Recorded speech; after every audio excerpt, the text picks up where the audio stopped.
Hi, my name is Dave Young and I'm a member of the Vistelar Group. One of the other hats I wear is also the Director of Armored Training, which trains police in force-on-force conflict and resolution. One of the things I like to share with you on a tactical training tip is body posture.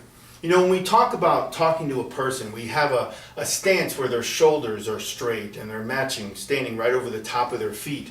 We call that the spectator stance. It's normally when their hands can be down by their side or folded in front of them, where they're not anticipating any danger. Normally, if you're talking to a person like this, the chances of them becoming very violent really hasn't cued them yet.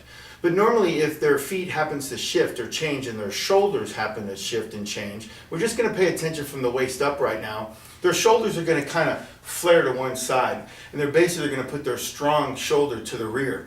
You can always judge, in most situations, what is strong and weak versus where a person wears his watch, because they'll use their strong hand to put their watch on their weak hand.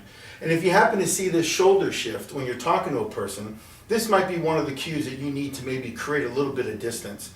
Maybe bring your hands up to a position where it might be more defensive for you, but still being very casual to carry on a conversation. But as this shoulder shift happens, if the hands happen to come up, and you start to see the hands opening and closing in a very fidgety manner, or he happens to really start picking with his thumb on some of his index fingers, and maybe the tone of his voice isn't changing, but his body is speaking very loudly, that would be another indicator to maybe create a little bit of distance. But then now let's go ahead and take the hand positioning in the shoulders, and let's look from the waist down. And if you notice that if the feet are shoulder width apart, before a person can really do anything, they must take their strong leg and step into the rear. And when they do that, this is normally going to give them better balance and the agility to either move forward, move backwards, or move laterally to the right or left. But when your feet standing with your feet shoulder width apart, one of the things they have to do before they start being aggressive is they shoulder shift, which correlates to their feet separating. And this is a really good cue to pick up on, that if a person goes from this position and then exchanges and makes his voice a little louder, that can be another indicator that you might want to create a little distance. So now let's bring it back up, and you're talking to a person for the very first time that you never really met, and their hands happen to be meeting their body language. Their body language is matching their tone of voice.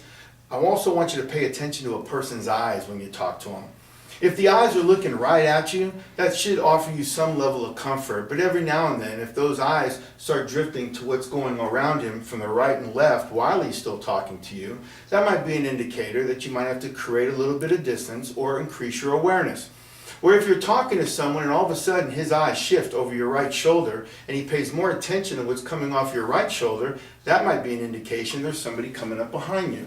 So when you're being aware of your surroundings, it's not only watching what's going on in your peripheral vision, it's paying attention to how that person is responding to you in his body posture and how he's reacting to the voices, the questions. Is his body matching his tone of voice?